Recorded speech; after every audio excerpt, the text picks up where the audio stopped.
안녕하세요. 찰리브라입니다. 오늘은 캐릭터 뒤집어 써가지고 나오는 거는 오늘 오전 영상에 이제 나가지 않을 거고, 제가 어저께 밤에 워낙에 늦게 들어와서 얘기를 하다 보니까 좀 길어지고, 그러니까 뭐 사업적인 얘기를 넘어서 그냥 사람 사는 얘기, 가치관에 관한 얘기, 그리고 과거 뭐 본인이 살아온 인생 뭐 이런 것까지 이제 얘기를 서로 주고받다 보니까 얘기가 길어졌어요. 예. 근데 얘기했던 상대방이 여자였으면 얼마나 좋았을까라는 생각을 하지만 사실은 남자 동생 분이었습니다. 예. 근데 어쨌건 얘기를 하다 보니까 얘기가 길어졌고, 저도 이제 그 대화를 하는 와중에 이제 개인적으로 배우는 어떤 그런 것도 있었어요. 그러니까 제가 사실은 이제 어저께 저녁 시간에 갔던 이유가 뭔가 촬영을 하려고 갔는데 촬영을 하면 안 될 것 같더라고요. 그러니까 목적 의식을 갖고 갔는데 촬영을 못했다. 근데 카메라를 끄고 자연스럽게 대화를 하다 보니까 거기서 더 심도 있는 재미난 얘기가 나오더라고요. 근데 제가 뭘 말씀드리려고 하냐면, 내가 뭘 하든 처음부터 욕심을 부려서 목적 의식만 내세워서 뭘 하면 제가 생각했을 때 얻어지는 게 없는 것 같아요. 만약에 제가 그런 목적 의식을 내세워서 그냥 토크를 했다, 그러면 심도 있는 영상이 나오지가 않았었겠죠. 그래서 이제 생각을 했죠. 집에 오면서. 욕심을 버린 상황에서, 뭔가 마음을 비운 상황에서 뭔가 일을 추진해야 되겠구나 라는 생각을 또 어저께 깨달으면서 집에 왔습니다. 자, 그래서 어쨌건 몇 시간 자고 일어나서 이제 영상을 만드는데, 오늘은 이더리움 머지가 행해지는 날이죠. 그래서 2시에서 3시 사이에 아마 그 일이 벌어질 거예요. 여러분들 시간을 이미 아시겠지만. 그래서 어떤 사람들은 급작스러운 변화가 있을 거다, 아니면 아무 변화가 없을 거다라고 말씀하시는 분 2개로 지금 갈려져요. 뭐 공통되게. 그래서 그것에 관해서 이제 영상에서 이제 말씀드릴 겁니다. 그리고 어저께 제가 영상을 3개를 올렸는데, 특히나 이제 세 번째 영상, 세 번째 영상이 사람들은 잘 눈치를 못 챌 수도 있지만 세 번째 영상이 진짜 중요한 영상이었거든요, 사실은. 근데 경제 상황과 전반적인 코인 시장 채굴에 관해서 좀 뭐 제가 알고 있는 거를 그냥 녹여냈다라고 전 생각을 하고, 사람에 따라서 이제 뭐 그게 중요하다 아니다 뭐 이렇게 볼 수도 있어요. 특히나 이제 인플레이션의 관점은 저희는 안 바뀌는데, 연준에서 설상 금리를 막 올린다고 하더라도 과연 물가가 실제로 이게 떨어질까냐는 거죠. 이게 진짜 무서운 사회가 도래를 하는 거예요. 네가 무슨 예언가냐 라고 저한테 이제 반문하실 분들 분명히 있을 거예요. 근데 노동의 가치는 점진적으로 계속 감소하고 있고, 물가는 한 번 물가가 올라가면 연준에서 금리를 3%, 4%를 올린다고 하더라도 그 물가는 떨어지지 않아요. 메커니즘적으로 전 세계가 기상이변이든 뭐든 그런 상황으로 지금 돌아가고 있는 현재 상황이고, 그리고 보면은 이것도 되게 재미난데, 여기 보세요. 애널리스트 BTC 상승 전망 무효. 자, 13,750달러까지 추가하라. 근데 제가 이 내용이 중요한 게 아니라, 여기 보면은 좋아요가 58%, 배어가 58%. 이 얘기는 뭐냐면, 하락을 기다리고 있는 사람 반, 상승을 기다리고 있는 사람이 반이란 얘기예요. 지금 시장 참여자들이. 저는 이것도 사실 지표로 삼거든요. 여기 이 퍼센테이지를 보고 정확히 지금 현재가 50대 50이다. 과연 어떻게 될까요? 그러면 상승을 바라보는 관점의 사람, 폭락을 기다리는 사람, 이 사람들을 엿을 매기려면 세력의 입장에서 일정 수준 이상 올려놓고 떨구고, 일정 수준까지 떨구고 또 폭락은 안 시키고, 요거를 기간을 어느 정도 두면 이 사람들도 지치게 하고 이 사람들 지치게 만들 수 있다 라고 저희 이제 생각을 하거든요. 이 개인적인 생각인데, 그래서 한동안은 이런 장세가 생각보다 조금 오래 가지 않을까. 사람들이 이제 기대하는 어떤 다이나믹한 어떤 그런 장세보다는. 그리고 아마 이게 시간이 한국 시간으로 따졌을 때, 아까 이걸 제가 오전에 5시 23분에 캡처를 했는데, 이게 아마 오후 2시에서 3시 사이 정도가 될 거예요. 정확한 시간을 제가 어쨌건 2시에 3시 사이가 될 텐데 저도 이제 궁금하네요. 뭐 밤감기야 저희 이제 2번을 거쳐봤거든요. 밤감기는 BTC 밤감기는.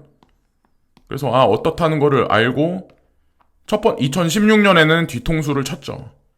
밤감기가 있는데 아무 일도 없이 그냥 지나갔고 한 달 반이 지난 이후에 코인이 상승했어요. 이번에도 머지가 떨어졌다고 그래서 뭐 제가 보기에는 뭐 크게 뭐 파급력이 있을까. 그리고 제가 이것도 이제 하나 말씀드리고 싶은데 베리 실버트는 보세요.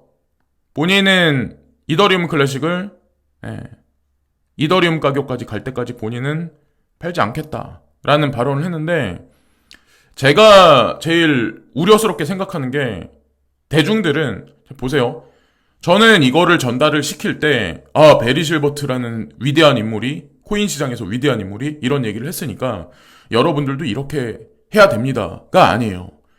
그러니까 이런 거죠. 왜 이 사람은 이런 생각을 할까? 물음표를 한번 던져봐야 돼요. 물음표를 던져보고 왜 이 사람은 이런 생각을 할까? 이더리움 클래식 해놓은 게 아무것도 없는데 이런 생각을 하면서 투자를 진행하고 분석을 하고 이 분석이 맞다. 이 사람 말이 맞을 것 같다라고 생각을 했을 때 자, 여기다가 크게 베팅을 하는 거죠. 그게 아니라면 베팅을 하지 말아야죠.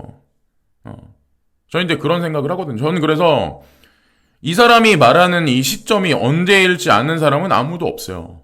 근데 저는 다만 신탁자산에 들어가 있고 OTC 심벌에 운용이 되고 있고 사람들은 객관적인 지표나 직관적인 미디어에 나와 있는 뉴스만 보고 그냥 한 거 없다라고 말을 하지만 이 코인 시장이라는 게 대중이 알 수 있는, 볼 수 있는 것만으로 모든 것을 가늠할 수가 없어요. 절대로.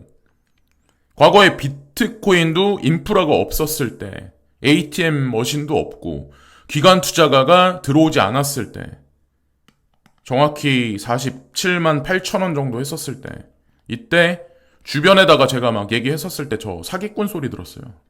친구들, 주변에 아는 지인들한테.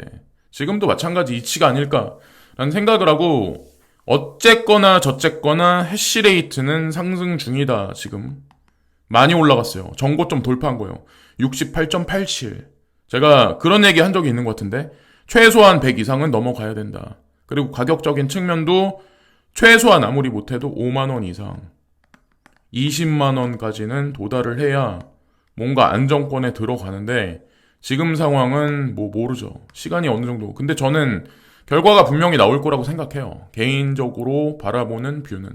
뭐 아니다라고 말하는 사람들도 있는데 그리고 ETHW도 마찬가지로 이거는 이따가 사라질 거야 라고 말하는 사람들도 있는데 어저께도 말씀드렸지만 ETH도 시세 상승 분출할 수 있는 메커니즘이 완성이 됐고 이 친구도 완성이 됐고 ETHW도 슬슬 완성이 됐고 오죽하면 ETP까지 들어갔을까. ETC그룹이 이것까지 넣어놨을까. 금융시장에다가. 그 얘기는 이 세 개를 다 마찬가지로 자산시장에서 파이를 키울 수 있다는 얘기죠. 저 이제 그렇게 생각을 해요. 어떤 사람들은 뭐 편파적으로 얘기를 하는데 좀 열어놓고 생각을 해야죠. 모든 면을. 그리고 중요한 거는 비트메인이 ETC 채굴 펌웨어를 출시해서 자 엔투풀, 풀린, F2풀 전체 다 ETC 채굴 지원한다. 이 얘기했던 거 거기다가 고성능 A식 채굴기를 가장 진보해서 판매하는 데가 비트메인이기 때문에 저는 기준을 비트메인에 잡고 이제 말씀을 드리는 거고 그렇다고 뭐 사라는 의미는 아니고 중국이 요즘에 메타버스에 관해서 집중해서 뭐 게이밍 시장이 뭐 100밀리언만큼 됐다. JP모건에서 뭐 이거를 발표했다. 이 진실이 뭐냐는 거죠. 중국에서 진짜 이 사람들이 블록체인을 사용 안 하겠다. 그리고 크립토커런시를 채용하는 거에 관해서 배제시키냐는 거죠. 근데 제가 봤을 때 그거는 페이크라는 거죠. 미디어에 나오는 모든 것들은. 결국에는 오픈될 수밖에 없어요. 근데 다만 중요한 건 대만 분쟁이 일어나서 스위프트에서 제재를 받으면 그 이후에 크립토커런시에 관한 관점을 100% 오픈시키지 않을까라는 생각을 합니다. 자, 시간이 좀 걸리겠죠. 그리고 창풍자오가 분명히 병합하는 데는 오랜 시간이 걸립니다라는 얘기를 하죠. 근데 저는 이 관점에 동감해요. 사람들은 나는 대출받았어. 난 대출받았어. 이 이더리움 병합을 보고 나는 큰 돈을 벌어야 돼. 근데 그거는 저는 도박이라고 생각하거든요. 이 앞 상황을 단기적으로 알 수 있는 사람은 없어요. 이 사람이 말하는 대로 시간이 걸릴 확률이 높아요. 사람들은 지칠 확률이 높고 제가 보기엔 그래요. 근데 어쨌건 저는 홀딩을 하고 있어요. 다 마찬가지로. 자, 어쨌건 그렇습니다. 그리고 제가 이런 영상에 그리고 상대방한테도 이런 걸 원해서 이런 영상을 요즘에 만드는데 이건 진짜 큰 그림을 보면서 사실 하는 거거든요. 제가 그냥 단순하게 오락적인 요소를 가미하는 게 아니라 제 나름 생각하고 있는 그림이 있기 때문에 시도를 한번 해보는 거죠. 그리고 일단 재밌잖아요. 딱딱한 이런 숫자 얘기, 코인 얘기보다. 그래서 이따가 오후에는 제가 미팅이 있어가지고 오늘 영상을 더 만들지 안 만들지는 모르겠지만 어쨌건 머지가 결정적으로 역사적으로 진행되는 순간이 점진적으로 다가오고 있네요. 그래서 여러분들이 투자하고 계신 코인에서 꼭 좋은 성과가 있을 거라고 저는 이제 확신을 하고 꼭 큰 성과가 나올 때까지 잘 마인드 관리를 하시면서 유지하는 게 중요한 시점이지 않을까라는 생각을 합니다. 여기까지 말씀드리면서 이번 방송도 마치겠습니다. 오늘 하루도 좋은 하루 되세요. 감사합니다.